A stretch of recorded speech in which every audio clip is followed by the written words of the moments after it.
El Nido has been one of the top destinations in the Philippines, and it has risen to one of the top destinations in Asia. And now, I think the rest of the world has heard of its distinct beauty and flock to it annually. Filipino tourists from Asia, Canadians, Americans, and even Europeans can be seen throughout the area. The opening of the airport has made El Nido more accessible, and the town of El Nido has grown exponentially since my last visit. 13 years ago, the private airport only had one daily flight, and it was from Manila.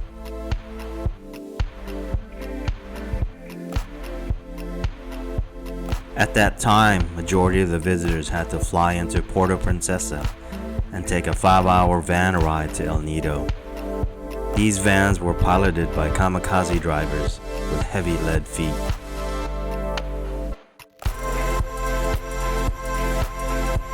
The town was just a small fishing village, and the majority of the visitors were young, adventurous type. Only the highly motivated people made that trek.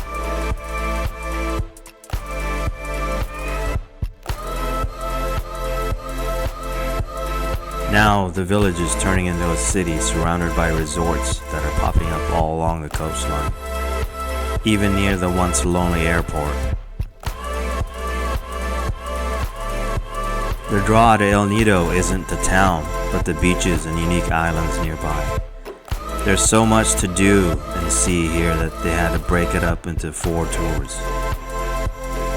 Tour A, B, C, and D, with all consisting of 5 different locations to visit, and each are one-day tours. A and C are the best tours out of the 4.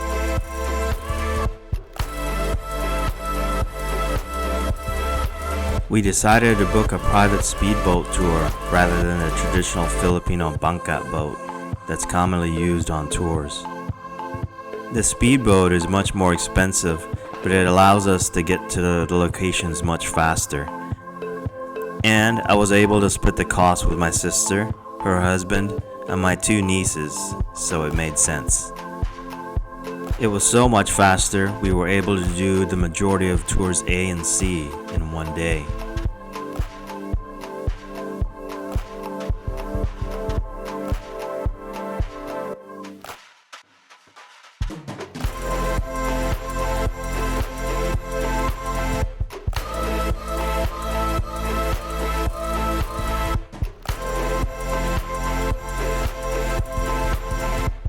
The top destination in El Nido is the Big Lagoon. The lagoon consists of crystal clear turquoise waters one can only dream of. This was our first destination, and we arrived before the hordes of tourists arrived.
Boats can only go as far as the opening of the lagoon, but you can rent kayaks here that'll allow you to see the lagoon. There were only 3 other tour boats here, so we enjoyed the lagoon in a peaceful and serene state as it should be experienced.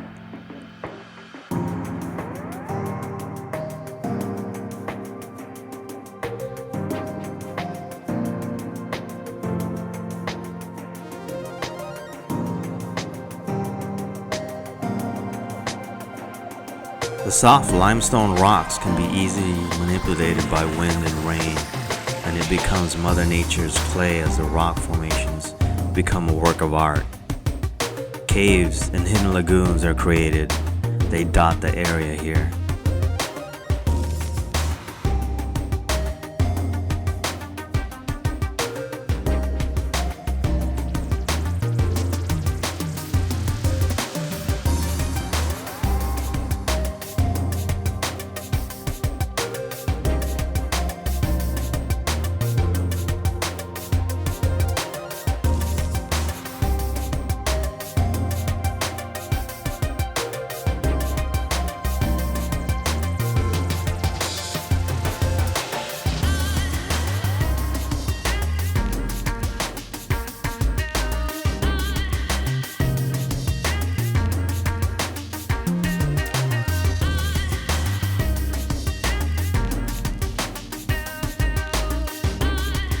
Our next stop was a secret lagoon. Such a secret can only be accessed by a cave during low tide. So beautiful, it's a lagoon only a fairy tale writer can ever imagine. And we had it all to ourselves, for a short time at least.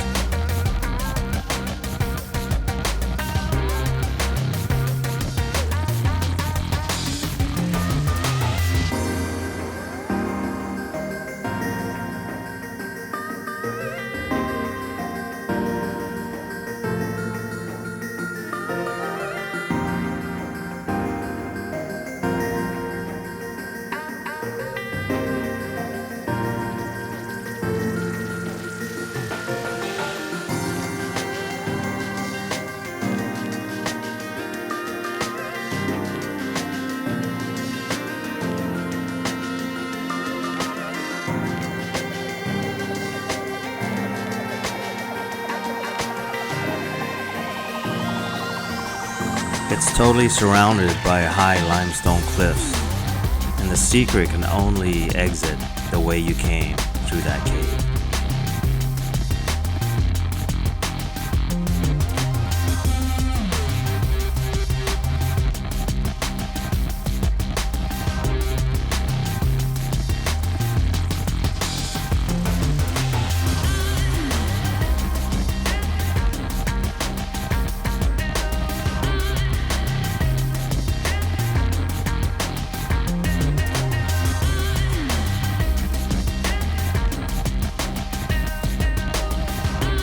The next stop would be Snake Island. It's named after the sandbar shaped like a snake slithering between two islands.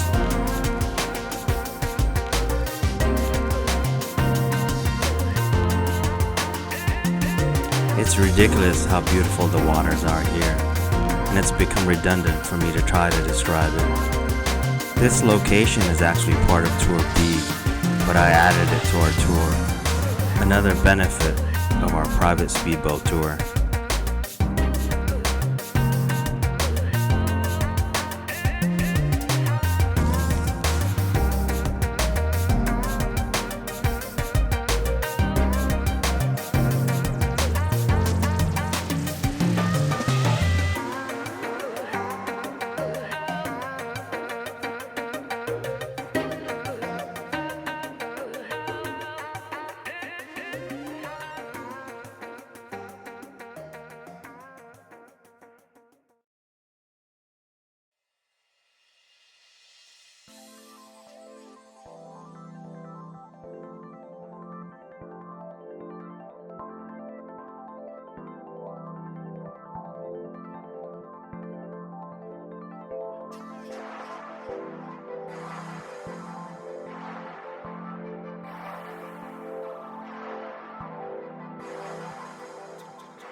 Our lunch stop at Shimizu Island had to be changed since the beach was already 2 rows deep with boats. We had our prepared lunch at Italula Island, equally as beautiful, but hard to pronounce.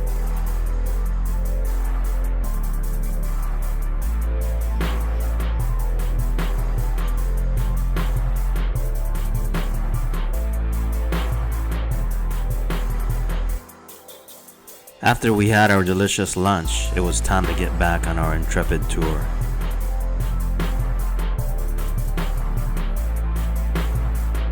Secret Beach was our next stop. Again, it's a location only found in a fairy tale. It's only accessible by swimming through a small cave.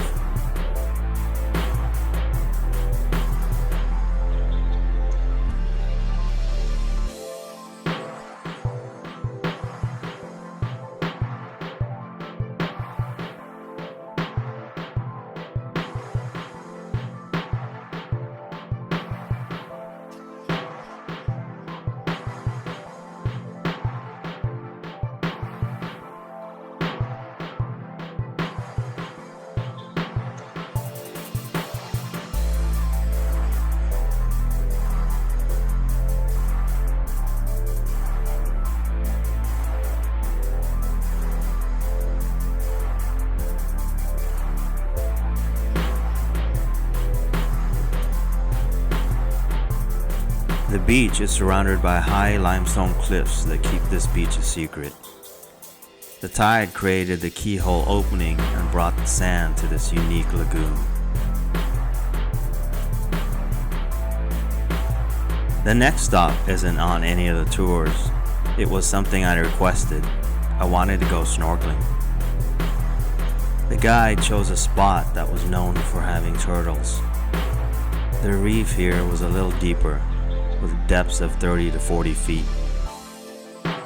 Unfortunately, I didn't see any turtles. What I did run across was the dreaded jellyfish El Nido is notorious for. I did receive some stings from them.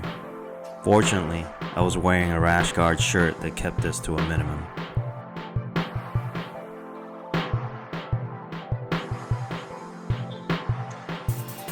The next stop was Hidden Beach. We entered through another cave with waist-high waters and slippery footing on algae-covered rocks.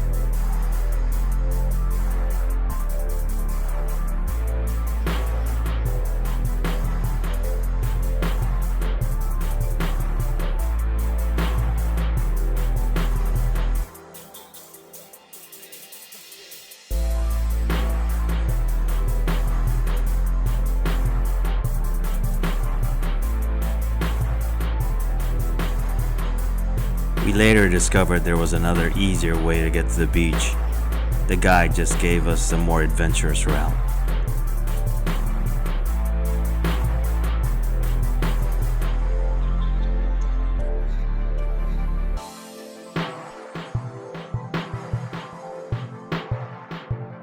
It's a beach hidden by more high limestone cliffs in front of this beautiful location with warm, clear waters. It was a bit crowded since it was a little later in the afternoon.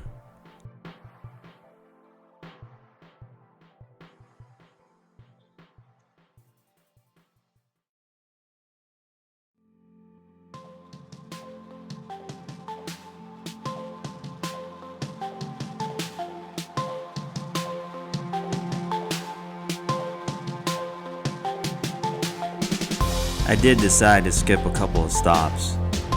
One was the Mantoluk Shrine that requires a separate fee. The second was Helicopter Island that looks like a helicopter from the air and has another warm, beautiful beach.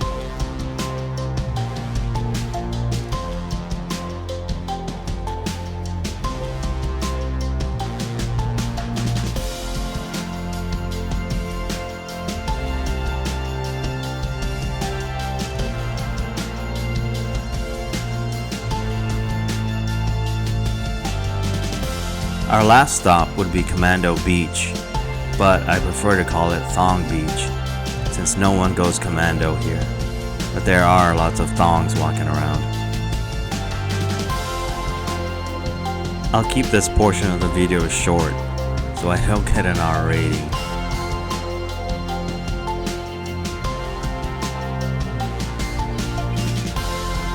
We were able to see so much of this adventurous place, and all in one day. If you're able to afford the speedboat tour, I highly recommend it.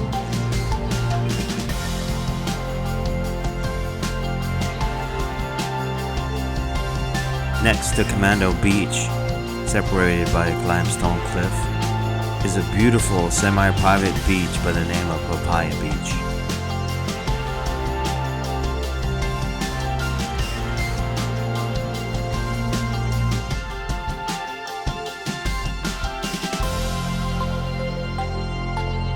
It's a place that requires boats to pay a fee to use its beach, and there are few that do so.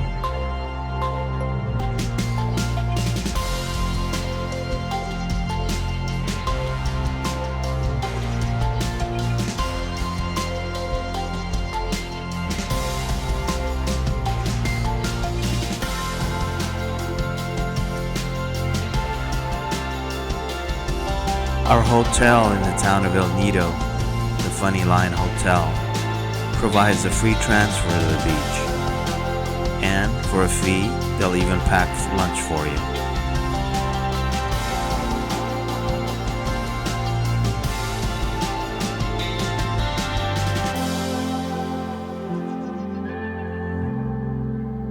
It's a much better experience in comparison to the crowded beaches on the tours. You can just sit on the beach and listen to the lapping waves and feel the tropical breeze in your hair. Or swim, kayak, paddleboard, or go snorkeling in the clear warm waters.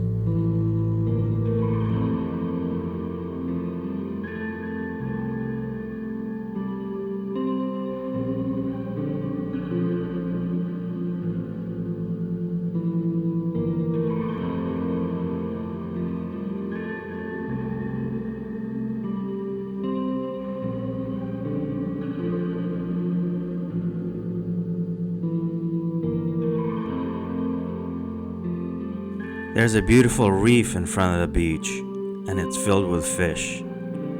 It's so much better than the one on the previous day. And yes, there were jellyfish here as well.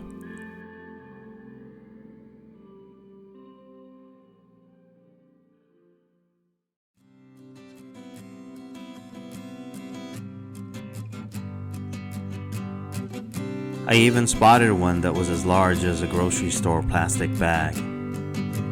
If you're wondering how I deal with these things, it's all mental. I don't scratch it, no matter how much it itches. And it really doesn't, at least for me that is. The larger ones are easier to see, and I can avoid them in the water.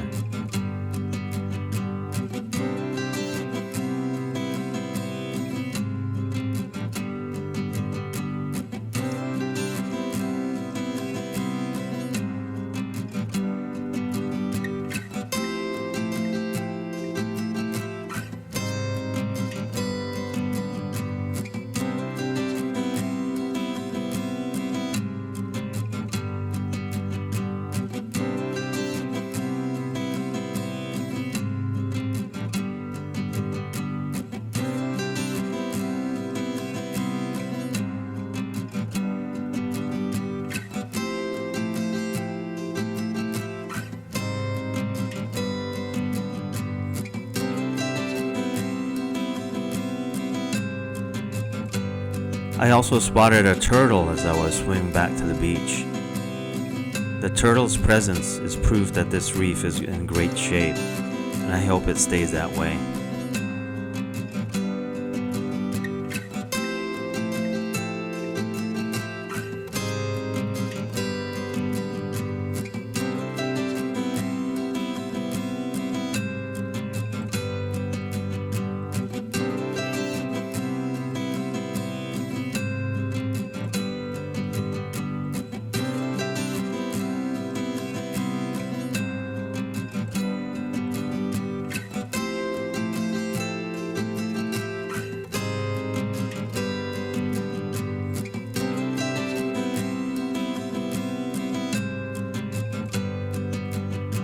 El Nido is a beautiful playground for adults filled with once-in-a-lifetime experiences.